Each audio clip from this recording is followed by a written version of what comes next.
Hi friends, welcome back to my YouTube channel. आज मैं फिर आ चुकी हूँ आप लोगों के बीच में एक नई रहस्य, एक नई जानकारी के साथ। तो चलिए स्टार्ट करते हैं। बट वीडियो स्टार्ट करने से पहले मैं आप सभी से एक रिक्वेस्ट करना चाहती हूँ, अगर आप हमारे चैनल पर नए हैं तो हमें सपोर्ट करें, हमारे चैनल को सब्सक्राइब करें और ऐसे ही रहस्यमय जानकारी के लिए बेल आइकॉन ज़रूर दबाएँ। तो चलिए आगे बढ़ते हैं।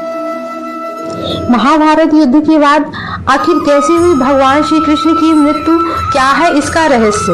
अगर आप सभी भी जानना चाहते हैं भगवान श्री कृष्ण की मृत्यु से जुड़ी जानकारियों के बारे में, तो बने रहिए हमारे साथ वीडियो के लास्ट तक। चलिए जानते हैं क्या है वो रहस्य। भगवान श्री कृष्ण के भक्त उनका नाम सुनते ही उनके जन्म से जुड़ी ना जाने कितनी कथाएं बताने लगते हैं। कोई कृष्ण जी के जन्म के बारे में बताता है कि भगवान श्री कृष्ण का जन्म मथुरा में हुआ, फिर वो गोकुल में पले बढ़े। कुछ लोग उनकी बाल लीलाओं की कहानियां सुनाते हैं। आप में से सभी लोग ये भी जानते होंगे कि महाभारत युद्ध में भगवान श्री कृष्ण की भूमिका सबसे ज़्यादा महत्वपूर्ण थी।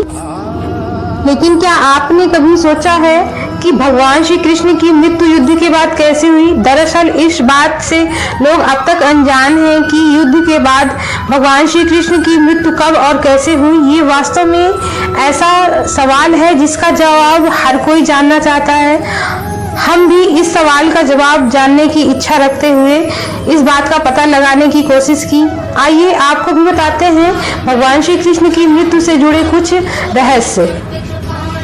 भगवान श्री कृष्ण के जन्म से जुड़ी बातें। पौराणिक मान्यताओं के अनुसार भगवान श्री कृष्ण का जन्म 3112 ईस्वी में हुआ था। वैसे माना जाता है कि भगवान श्री कृष्ण का जन्म मथुरा में हुआ था, लेकिन उनका बचपन की लीलाएं गोकुल, वृंदावन, नंदगांव और बरसाना में हुई थी।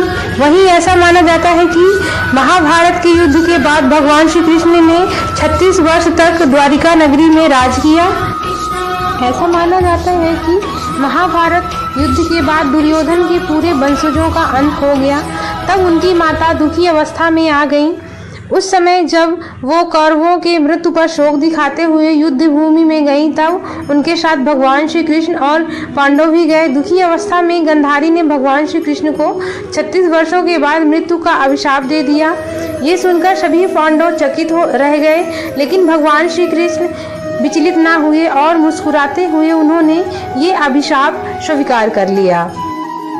एक शिकारी के तीर से हुई भगवान श्री कृष्ण की मृत्यु। गांधारी के श्राप की वजह से जब भगवान श्री कृष्ण युद्ध के 36 साल के बाद द्वारका में बसने के बाद एक दिन वृक्ष के नीचे रात्रि में विश्राम कर रहे थे, उसी समय उनके पैर की लगी हुई मणि तेजी से चमक रही थी। उस चमकती मणि को देखकर एक शिकारी जिसका नाम जारा था, उस समय शिकारी ने श्री कृष्ण के पैर को देखकर यह अनुमान लगाया कि वह कोई मृग है। उस समय शिकारी जारा ने भगवान श्री कृष्ण जी के पैरों में तीर से प्रहार कर दिया। जारा के तीर से घायल श्री कृष्ण ने वहीं पर देह त्यागने का निर्णय ले लिया। इस प्रकार युद्ध के समाप्त होने के 36 साल बाद, यानी कि श्री कृष्ण जी की आयु लगभग 125 साल थी, उस समय प्रभु की मृत्यु हो गई और वो वापस स्वर्गलोक को चले गए। रामायण काल में बाली ने लिया था भगवान श्री कृष्ण से बदला।